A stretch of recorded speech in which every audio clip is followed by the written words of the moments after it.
It's 105.3 Wild Country. It's today's Country and the Legends. You're waking up with Solo, and Nashville Cold River Records recording artist Katie Armiger is here. Thanks for stopping by. No, thanks for having us. Come to our little piece of the country here in McMinnville. I know. So you got a new single coming out.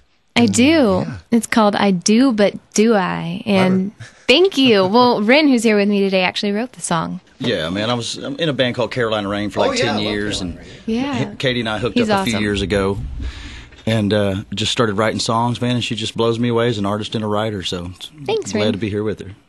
What's the first song you ever wrote? Do you remember? Oh, gosh. The first complete song, or like the first almost song. I don't even remember like the title, but I grew up like being obsessed with Martina McBride, and so all of the songs that I wrote when I was, like 12 and that age were about abuse, because she had released Independence Day and Concrete Angel and all this, and so I would sing these songs that I wrote to my parents. They were like, "We don't abuse you. Why are you writing these?" And I'm like, "Well, Martina does, so that's what I'm going to write about." That was great. Confessions of a Nice Girl is the CD that. And yes. Now, do you have any confessions you can share with us? Macaroni and cheese is my favorite food.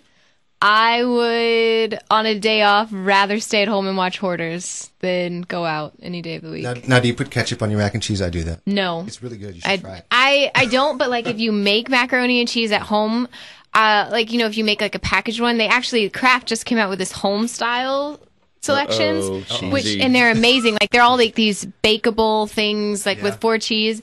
I always make sure to put like extra cheese after I make the macaroni, just to like give it more flavor. And now we're making everybody hungry. I know. So if you had a dream duet, who would that be with? Ooh, Alive or Dead. Could be either. Could be either. Yeah. Patsy Cline. Patsy Cline. And how about Alive? I would have to say either Keith Urban or Martina McBride. Yeah. I think that'd be awesome. What would people be surprised to know about you besides the mac and cheese obsession? I'm trying to think. I'm kind of a closet geek, but I don't think that's kind of in the closet, is it? Well, yeah, not really. I mean, you don't really portray yourself as a geek. Oh, thank you. I can school anybody on the Matrix series or Star Wars any day of the week. A year from now, let's say we sit down, what would you want to say? Where would you want to be with your career?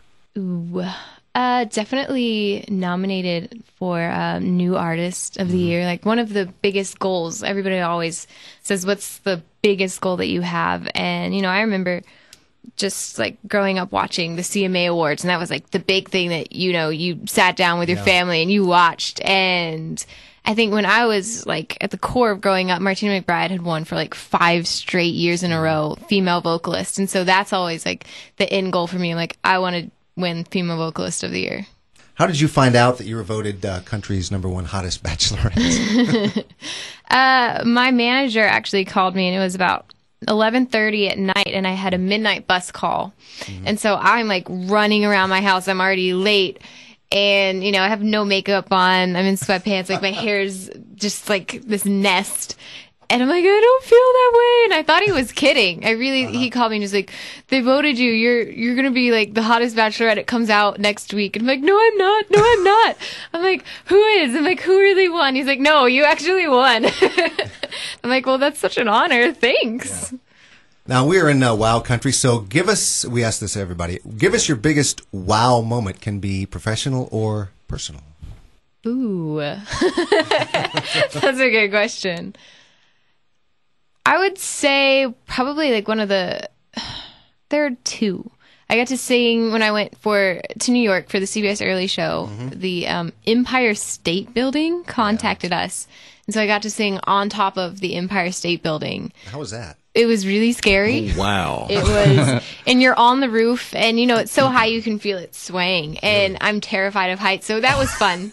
I'm sure it was. It was extremely memorable. And then when I got to meet Martina for the first time, a radio rep set it up, and it was a surprise, visit. And so I went on her bus, and she's like, "You're not gonna know." She's like, "I didn't tell you who this is, but you're going to meet Martina. I'm like, oh my God, oh my God, oh my God.